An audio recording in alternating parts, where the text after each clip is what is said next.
बिस्मिल्लाहिर्रहमानिर्रहीम। अस्सलाम वालेकुम और न्यूज़ के साथ में हूं नज़ारा। रो करते हैं खबरों का। मरकदीम की रिपोर्ट के मुताबिक वज़ीर आज़म के दफ्तर PMO के एक बयान में कहा गया कि वफाकी काबीना ने मंगल को पावर डिवीज़न की 14 खुदमुख्तार पावर प्रोड्यूसर्स के 7 माहदों पर नज़रसानी की तजवीज़ की मंजूरी दे दी।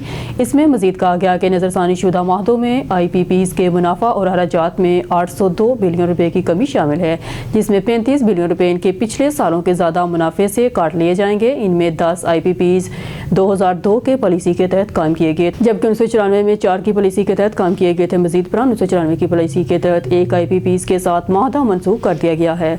मरकदीम की रिपोर्ट के मुताबिक साबिक वज़ीर आज़म और PTI के बानी इमरान खान की अहलिया बुशरा बीबी ने मंगल को अदालत में समाअत के दौरान कहा कि इनका कानून पर एतमाद ख़त्म हो गया है। उन्होंने ये रिबाग से इस्लामाबाद की इंसदाद दहशत गर्दी की अदालत में रेंजर्स हादसे से मुताल्लिक़ केस की समाअत के लिए पेश होते हुए कहे। ये मुकदमा 26 नवंबर को PTI के एहतजाज के दौरान श्रीनगर हाईवे पर एक मुबैना हट एंड रन वाक़े पे रेंजर्स के 4 एहलकारों के हिलाकत के गिर्द घूमता है, जिसमें हुकूमत और पार्टी की जानिब से दावे किए गए थे।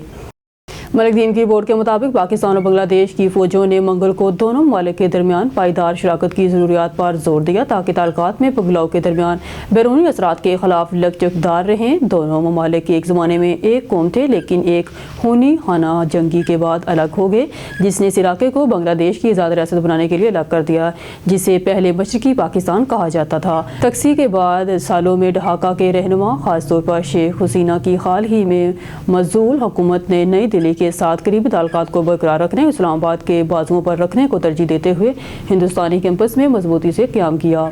मरकदीम की रिपोर्ट के मुताबिक इस्लामाबाद सुप्रीम कोर्ट के जस्टिस हसन अजहर रिजवी ने मंगल के रोज़ कहा कि 9 मई 2023 को कोर कमांडर हाउस लाहौर में लोगों का दाखिल होना दरहकीकत सिक्योरिटी की खिलाफ वर्जी था। 9 मई को लोग कोर कमांडर के घर पहुंचे थे। कोर कमांडर हाउस में लोगों का दाखिल होना दरहकीकत सिक्योरिटी की खिलाफ वर्जी है। जस्टिस रिजवी ने समाअत के दौरान रिमार्क्स दिए। जज के ये रिमार्क्स ऐसे वक्त सामने आए जब सुप्रीम कोर्ट के आईनी बेंच ने, जिसकी सरबराही जस्टिस अमीनुद्दीन खान कर रहे थे, ने फौजी अदालतों में आम शहरियों के खिलाफ मुकदमा चलाने के लिए खिलाफ इंट्रा कोर्ट अपीलों की समाअत की।